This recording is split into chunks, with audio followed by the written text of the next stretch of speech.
Thursday, November 10th, 2016, Monaco 64, home of alternative economics and contrarian views. So it's around 10:30 a.m. London time. I slept in a little bit today because I didn't sleep at all over the election and yesterday. I'd like to talk about the markets. I made a video, I think 1 or 2 days before the election, and I said I would just observe the markets over the election and over the couple of days afterward, after the election. And I'm kind of puzzled at what is happening in the markets, and I'd like to talk about what I think is happening. I'm not like, saying, my opinion is final. First thing I'd like to talk about is that most people think that markets close, at 4 p.m. New York. That's when the stock market closes, that nothing trades after that until the market reopens at 9:30 a.m. the next day. That is, in one sense, true. The underlying markets, the New York Stock Exchange, they are closed during those, between those hours. But something called the futures exchange, or the futures market, there used to be several different exchanges, and they were owned by the member brokers. That was 20, 30 years ago. Nowadays, all those exchanges have been basically melded into one called the CME group, unfortunately. And the CME group is now owned by shareholders, and I would say that the biggest shareholders are the big banks. So the COMEX, the NYMEX, the CBOT, they're all part of the CME now. And when the U.S. market closes, New York Stock Exchange closes at 4 p.m. New York, the futures keep trading. So the Dow Jones future is trading, the S&P futures is trading, Treasury futures are trading, gold futures are still trading, precious metals, everything trades. It only stops for about an hour between 10 p.m. New York and 11 p.m. New York, and then it keeps trading overnight. So the markets are always trading, and foreign exchange as well is virtually a 24-hour market.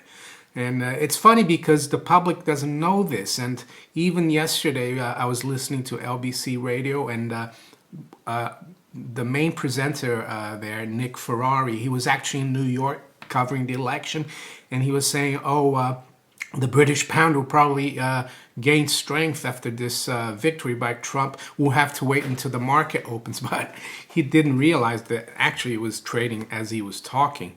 And the British pound actually has weakened since then anyway. That's a different story.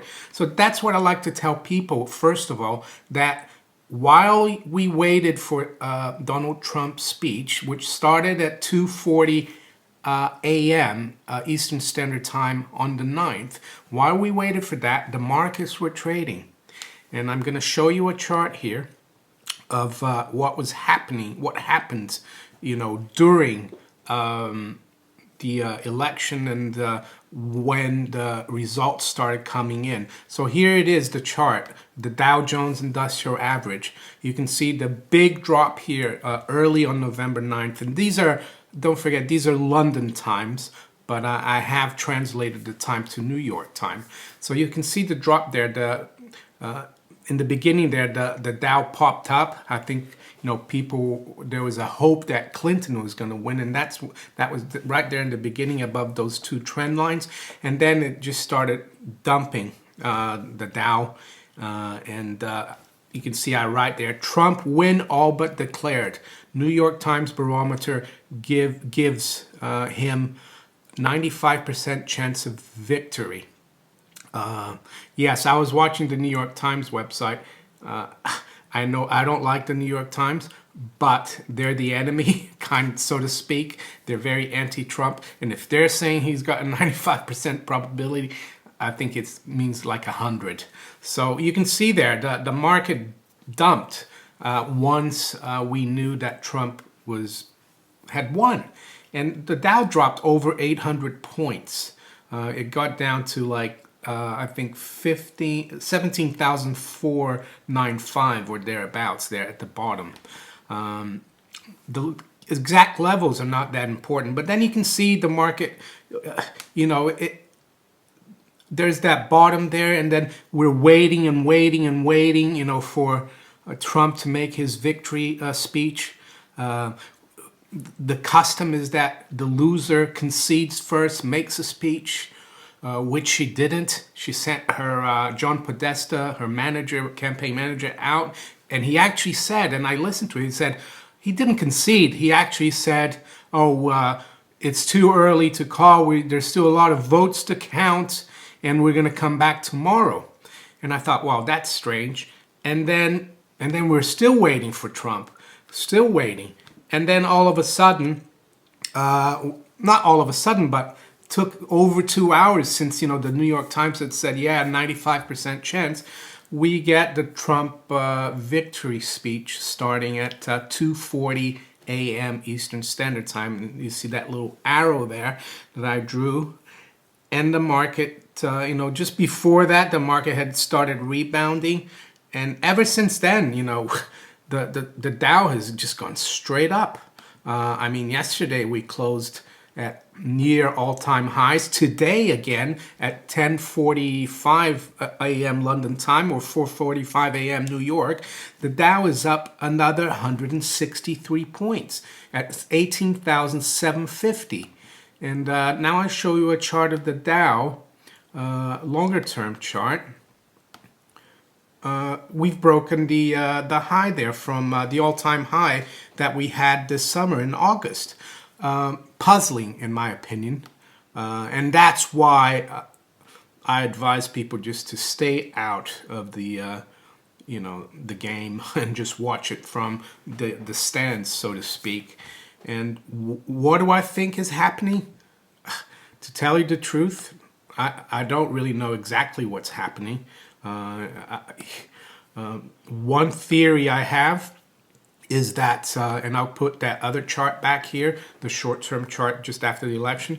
My theory is that when the Dow was down here around 17,600, the Trump camp was in contact with the Clinton camp, and they made a deal, you know, because yes, Clinton doesn't control the Treasury nor the Fed, but who does? Obama. Who was the guy who was campaigning for Clinton, you know, in these last few weeks, traveling around the country campaigning? Obama. So, you know, Obama has a lot to lose as well if Clinton, you know, if there's Clinton was, when she was, you know, allegedly committing her crimes in the State Department. Who was her boss? Barack Obama. So my view is that Trump was told, you know, if you come after us, you can see what's going to happen. You've seen already what's happened to the market till now. If you come after us, this thing is going to, you know, collapse massively, and they can do it. You know, they can control it, especially at 2:40 a.m. New York in the morning. The futures markets are not that, you know, liquid. You know, London and Europe have come in already at that time, and there is more activity in Europe. You know, the American banks are in London and everything, but they could have like trounced that, you know. Those futures and the S&P included. So has Trump made a deal? I mean, he's supposed to be a great deal maker. You know, his speech, victory speech, a lot of people were surprised by the speech because it was very, very conciliatory. He even praised Hillary Clinton for being a great public servant for 30 years, which doesn't sound like what he was you know, calling her and saying about her during his rallies. So I don't know. Has he done a deal, you know, to keep things glued, so to speak, for now? I don't know. But something strange is going on. I couldn't, you know, I've worked in the markets for over 20 years. I would, you know, this kind of movement is just very, very strange. If anything, I think there must have been a backdoor deal there between the Trump camp and the Clinton camp. And today, I think President Obama's invited President-elect Trump to the White House. So what are they going to talk about? Of course, we're not going to know. They're going to tell us something in public, but what did they say, you know, behind closed doors? So what else is going on? Well, gold was very volatile. We got up to 1,337 and came down yesterday towards, you know, below 1,300. We got down to 1273.72 yesterday after being above 1,300. Disappointing. Today, this morning, we've been back up at 1292, and now we're at 1281, and the low is 1274. So I'm not concerned about what the price of gold does. I just feel safe that I have some physical gold in my possession. That's all, and silver. What else? Currencies. The pound is fairly weak, 123.83. That's down 0.2%. Euro is at 108.96. That's down as well. So the dollar is recovered. The Dow is recovered. S&P, by the way, and I'll show you a quick chart here. S&P has pretty much done, of course, what the Dow's done, but we are actually still below the all-time high, which is interesting. You know, I think the S&P 2180 right now. I think the previous high was around 2200. So one thing I'd say is the S&P futures are a lot more liquid than the Dow futures. So maybe it's easier for the, you know, the club or the cartel, the, you know, the ESF fund, the Treasury, and the Fed to keep, you know, to manipulate the Dow. So yeah, that very, very strange movements. You know, what else? No, we just sit back and watch. Well, there is one more thing I'd like to talk about is U.S. Treasury yields. They're actually spiking higher, which is a bad sign for bonds. This morning, we're making like almost year-to-date highs here. The 10-year yield is 2.07. We broke through 2% yesterday, which I've spoken in the past as being a key resistance level. And don't forget, when yields and treasuries go up, that means the prices are going down. And the same thing for the 30-year.